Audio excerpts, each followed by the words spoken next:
So here we have a fairly short talk about ex-HMS Monmouth awaiting the ship breakup.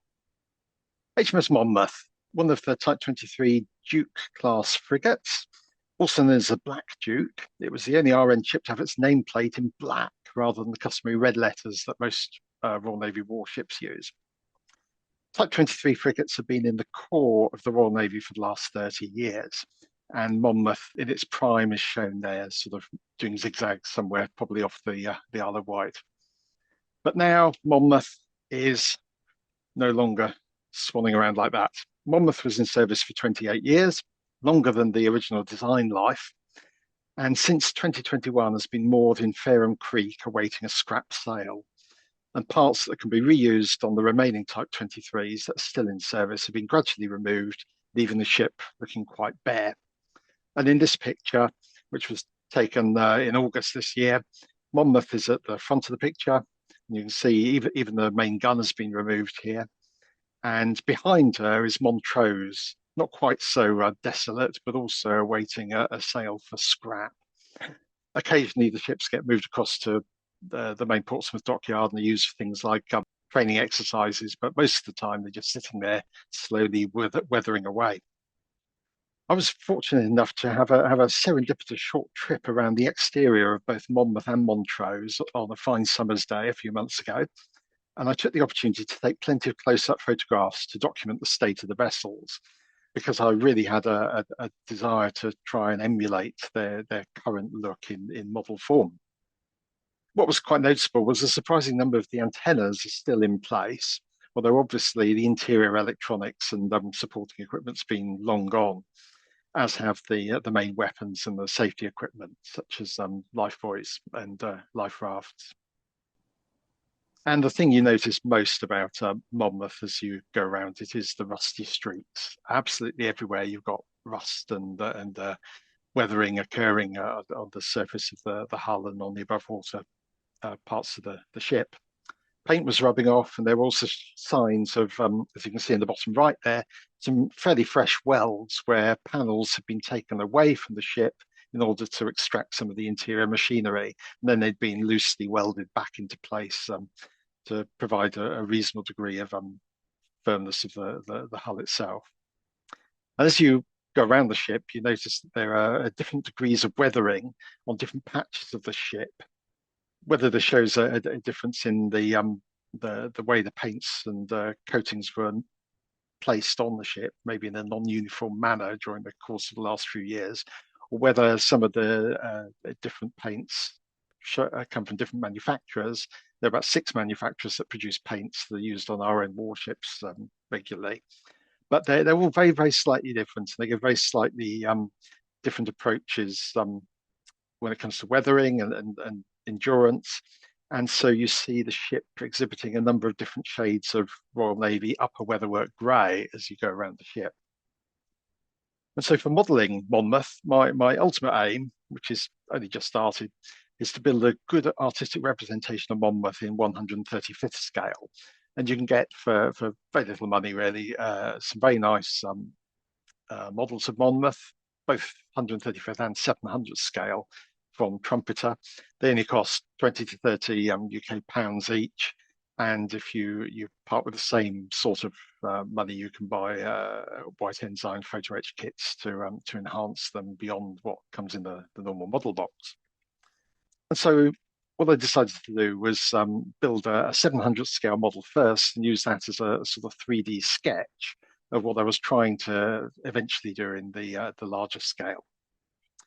However, at the 700 scale, some of the detail is just too small to reproduce unless you're an absolutely insanely mad painter. And as an illustration of that, we can look at the oil canning on the side of the ship here. This is where the plates tend to dish in against the internal framework.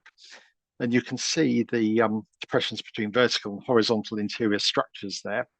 The pitch of that detail is about 700 millimeters in real life, which obviously when you reduce by 1/700 scale means you would have to replicate 1 millimeter squares of the small model in order to try and achieve that effect. I decided not to do that because that was probably a little bit beyond my abilities. In 1/350th, it would obviously be 2mm squares. That might just be possible with a painting approach. And Jim Bauman sent me a couple of links to YouTube videos of people who've done using an airbrush some quite interesting effects of oil canning on ships. But again, I don't think they did it at quite the small scale that I would have to do here. So whether I do that or not is a debatable issue.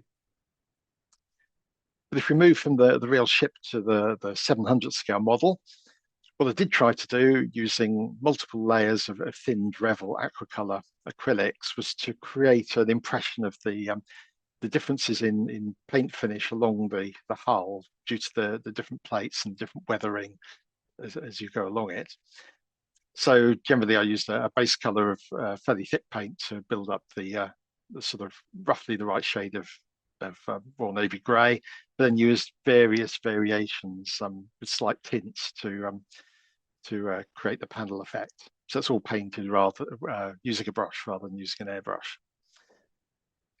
Once I'd done that on the hull and also on the individual parts of the superstructure separately, I then assembled the model, put it together, and then put a couple of light, thin layers of blue-grey wash over the whole of the model to try and unify the look, to try and make it look like a coherent whole. And as I say, this was all brush painted rather than airbrushed. Because I was trying to replicate the real ship as it sat in Fareham Creek on a nice, calm, sunny day, I decided to put it on a sea base. I don't normally create a seascape base, but I just used a simple architect's foam board covered in watercolor paper, painted up with many translucent layers of a green-blue sort of semi-gloss paint, which gives an impression of Fareham Creek on a calm day. And you can notice in the pictures here, I've done quite a bit of weathering on the upper work of the ship. There are some YouTube videos of drone footage where people have taken all sorts of camera pictures over the top of the ships, which allowed me to see what sort of weathering was going on that I couldn't see from my sort of sea level view as I circumnavigated the ships. I hope the YouTubers got permission to fly their drones because the ships are actually in an aircraft exclusion zone. So you really do need permission if you're going to do that sort of thing. I decided also I've got a microscope which I can connect to my iPhone. So I took some 50 times magnification views of the finished 1/700 scale ship. These are some quite nice pictures. The railings look quite nicely weathered and going a bit rusty. The bit I like most is the flight deck surface. You can see in the bottom left the M of the MM for Monmouth, which is seen on the flight deck, and it gives a good impression of the non-slip coating that's on that deck as it's being weathered away. And the decals that come with the trumpeter kit are superb. There's no little translucent film around the outside of the M that's noticeable at all. So it's a very good kit for £20. Quite incredible. Some of my other microscope pictures showed some rather poor paint finish I achieved in some places, but for some reason I couldn't find those pictures today. The finished model in 1/700 scale, I think, gives quite a satisfying, reasonable impression of a decaying Monmouth as it is this year. There are a couple of details I should have addressed before placing the superstructure on, which I only realised after the event. So I'm taking a little bit more care with the 1/350th scale ship to get those details right before I assemble it. And then the finished model as it stands is boxed up in a case to stop it from getting damaged. That is sitting on the shelf, so I've got it as a reference for starting again with the 1/350th scale kit. But I am currently trying to practice different techniques for achieving the weathering effect. This gives an impression of Monmouth. It doesn't give a faithful representation of Monmouth at the moment, so I want to try and improve that. But I'm reasonably happy with the result, and I've certainly enjoyed the attempt to try and improve my painting skills here. And that's the end of my presentation. Thank you.